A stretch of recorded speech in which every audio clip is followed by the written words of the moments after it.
দর্শক, এবারে একটু ঢাকার বাইরে যেতে চাই। ব্রাহ্মণবাড়িয়ার ৬টি সংসদীয় আসনে বিচ্ছিন্ন কয়েকটি ঘটনা ছাড়া শান্তিপূর্ণ নির্বাচন অনুষ্ঠিত হচ্ছে।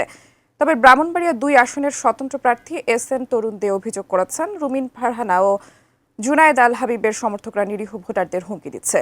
লালপুর এস কে দাস উচ্চ বিদ্যালয় কেন্দ্র থেকে সরাসরি যুক্ত হচ্ছেন পূর্বাঞ্চলীয় ব্যুরো প্রধান পীযূষ কান্তি আচার্য। পীযূষে, ব্রাহ্মণবাড়িয়া আসলে ভোট কেমন হচ্ছে সকাল থেকে এ পর্যন্ত? আপনি যেই কেন্দ্রে এখন এই মুহূর্তে রয়েছেন, কত শতাংশ ভোট পড়েছে? ফ্রিডম মানেই পরিপূর্ণ স্বাধীনতা।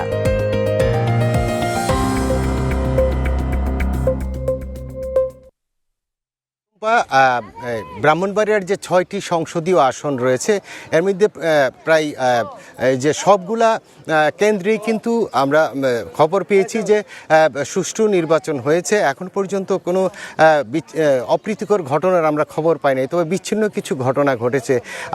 কিছুক্ষণ আগে আমি ছিলাম ব্রাহ্মণবাড়িয়ার সরাইলের কালীকচ্ছ কিন্ডার গার্ডেন স্কুলে।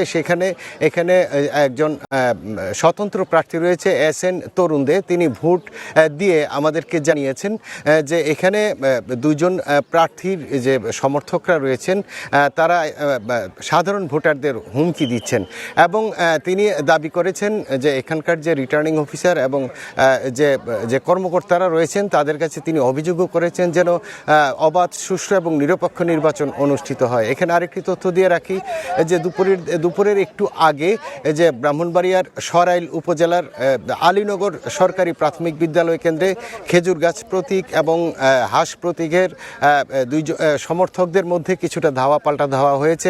এই সময় প্রায় 5 মিনিট কিন্তু এখানে নির্বাচন বন্ধ ছিল, পরে যথারীতি আবার নির্বাচন শুরু হয়েছে।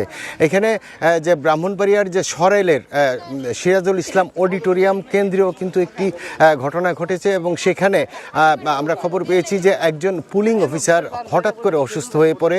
অসুস্থ হওয়ার পর তিনি কিন্তু